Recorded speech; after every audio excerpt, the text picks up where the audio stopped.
Ancora un buongiorno a tutti voi da Telefriuli, ben trovati a questa edizione del nostro telegiornale. Ci sono state 2 vittime in poche ore sulle strade della nostra regione. Questa mattina alle 9:30 lungo la Osovana c'è stato uno scontro mortale tra 2 auto all'altezza di Buia, schianto sulla strada provinciale 49 in via Ursinins Grande. Ha perso la vita un uomo di 70 anni, residente proprio a Buia, che era al volante di una Peugeot, espirato poco dopo essere arrivato in ambulanza al pronto soccorso del Santa Maria della Misericordia. Ferita gravemente anche una 28enne originaria di Brescia, alla guida di una Ford Fiesta, che è stata soccorsa e trasportata all'ospedale di Udine. Sul posto, oltre al personale sanitario del 118, i vigili del fuoco di Gemona per la gestione del traffico e per i rilievi, i carabinieri di Buia, Benzone e Tolmezzo.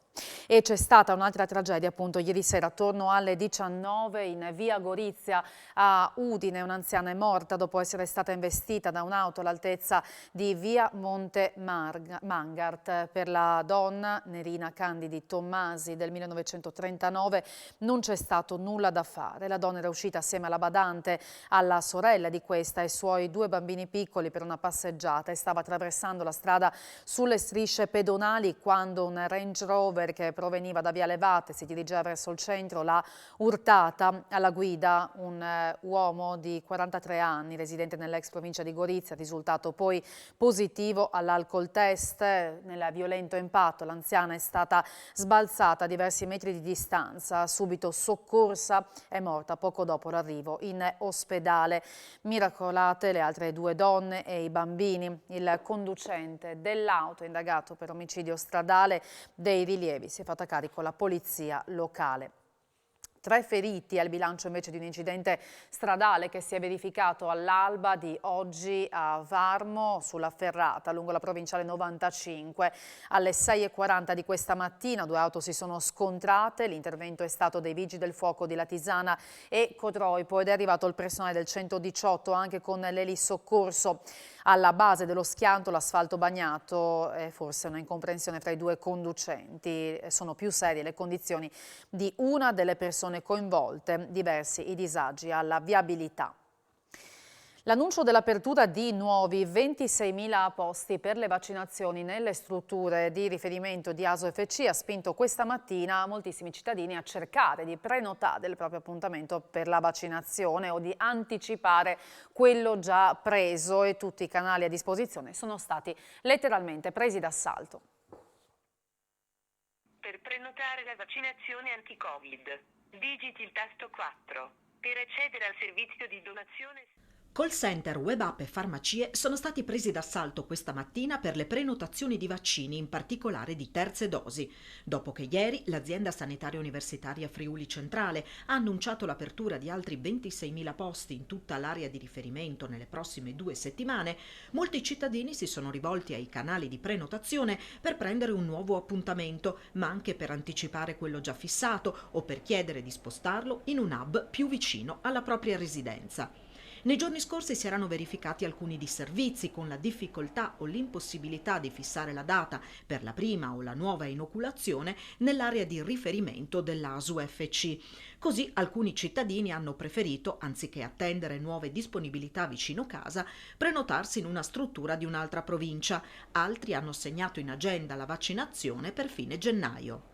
La comunicazione dei 26.000 nuovi posti ha spinto molti cittadini a verificare se ci fosse la possibilità di modificare la propria prenotazione, con il risultato che alcuni si sono attaccati al telefono per contattare il call center, altri si sono collegati al sito e molti si sono rivolti al proprio farmacista di fiducia, con il risultato che questi professionisti si sono trovati a farsi carico di decine di nuove richieste e della modifica degli appuntamenti già presi.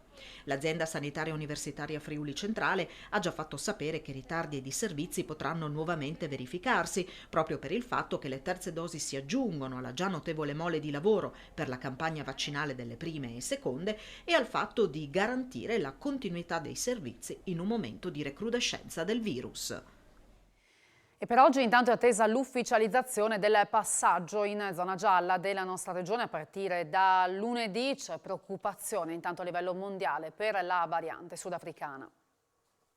Nella giornata in cui è attesa l'ufficializzazione del passaggio del Friuli Venezia Giulia a partire dal lunedì prossimo in zona gialla, l'Istituto Superiore di Sanità fa sapere che sale l'incidenza settimanale dei casi Covid in tutta Italia, mentre resta stabile l'indice RT.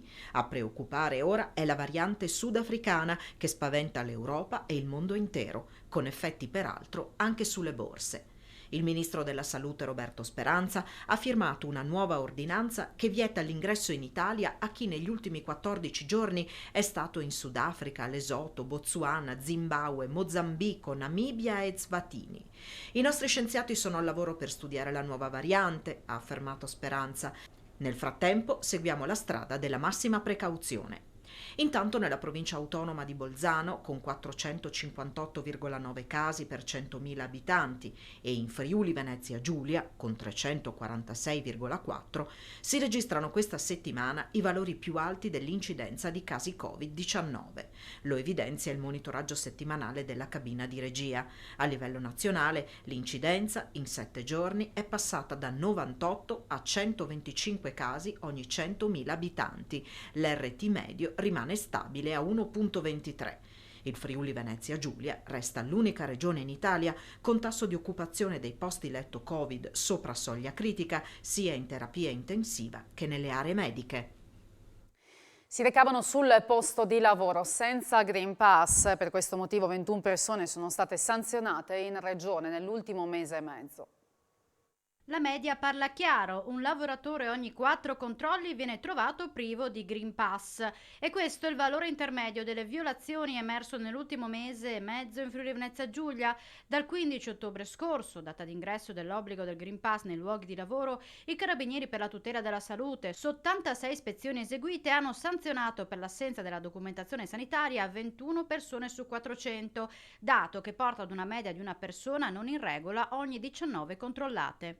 12 le attività ispezionate a Trieste, 38 a Udine, 11 a Gorizia e 25 a Pordenone. Gli interventi dei NAS hanno riguardato anche la corretta applicazione delle restanti misure di contenimento alla diffusione epidemica che hanno portato ulteriori 4 illeciti o per inosservanza di sanificazione o mancato utilizzo delle mascherine o assenza di informazioni a clienti e dipendenti sulle norme di comportamento e di distanziamento. Tra le attività di controllo emerse anche alcune violazioni per quanto riguarda l'igiene che hanno portato a 7 aggiuntive sanzioni.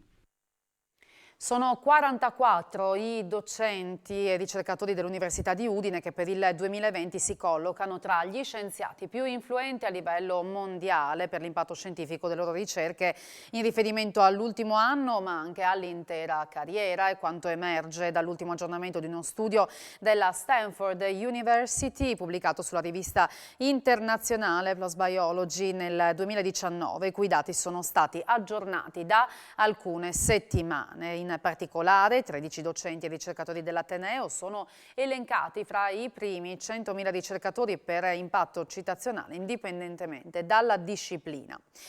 Ci sono stati disagi al traffico ferroviario questa mattina per diversi viaggiatori e pendolari. Dalle 7:30 è stata sospesa per 45 minuti la circolazione sulla tratta Sacile-Udine, poi riattivata alle 8:30. L'interruzione è avvenuta per un intervento delle forze dell'ordine. Sempre in mattinata disagi si sono verificati sulla Udine-Cervignano, in particolare tra Risano e Udine, a causa di un guasto agli impianti di Rete Ferroviaria Italiana.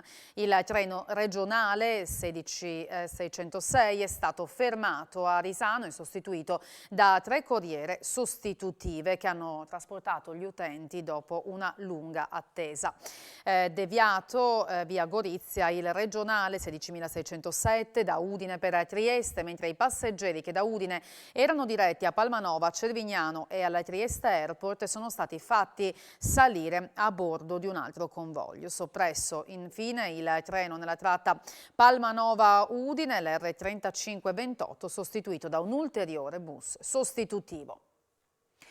Seconda tappa questa sera del percorso per definire i nuovi vertici di Confindustria Udine. Dopo che venerdì scorso a Palazzo Toriani Gianpietro Benedetti, presidente del gruppo Danieli, è stato designato all'unanimità con voto segreto quale candidato alla presidenza dell'associazione, alle 18 di oggi il Consiglio Generale tornerà a riunirsi. Nell'occasione Benedetti presenterà la squadra individuata per guidare Confindustria Udine i prossimi 4 anni e proprio sul del team il Consiglio sarà chiamato ad esprimersi. Per chiudere la partita sarà necessaria la convocazione dell'Assemblea dei Delegati, alla quale spetterà il compito di eleggere dunque il successore di Anna Mareschi Danieli. L'appuntamento è fissato per il 15 dicembre. Uno stalker recidivo è stato arrestato proprio ieri, nel giorno in cui si celebrava la giornata internazionale contro la violenza sulle donne. In manette è finito un 47enne di origini marocchine residente a Gorizia, conosciuto alle forze dell'ordine per precedenti penali e per ripetuti atti persecutori nei confronti della vittima. A chiedere aiuto alla polizia giovedì è stata la sua ex compagna, dopo essere stata importunata nelle vicinanze di un bar per l'ennesima volta. L'attività effettuata dalla volante dell'Ufficio Prevenzione Generale e Soccorso Pubblico ha permesso di verificare che l'uomo continuava con i suoi pedinamenti nonostante l'ammonimento del questore e dunque è stato arrestato. Il relitto di imbarcazione romana grado 2 sarà il primo in Italia, visitabile in completa sicurezza. Sono stati presentati ieri gli esiti del progetto Underwater Muse, che prevede la realizzazione di un museo sommerso e di un museo digitale. Tra il III e il II secolo a.C. è naufragato al largo di Grado. Il relitto grado 2, con il suo carico di anfore più antico dell'Adriatico centro-settentrionale, sarà il primo in Italia visitabile in completa sicurezza. Ad Aquileia sono stati presentati oggi gli esiti delle operazioni di ricerca, tutela e valorizzazione inserite nel progetto Interreg Underwater Muse, che porterà alla realizzazione di un museo sommerso e di uno digitale. Ci sarà la possibilità di visitarlo in situ, quindi di scendere in profondità con le bombole, quindi avere un'esperienza reale di contatto con il relitto, ma si potrà anche utilizzare, diciamo, una modalità virtuale di visita per tutti coloro che non possono scendere a molti metri di profondità con le bombole, che dà però una percezione molto molto reale di quello che si prova stando sott'acqua. Quindi queste sono le due strade che percorriamo adesso e che cercheremo di percorrere anche in futuro,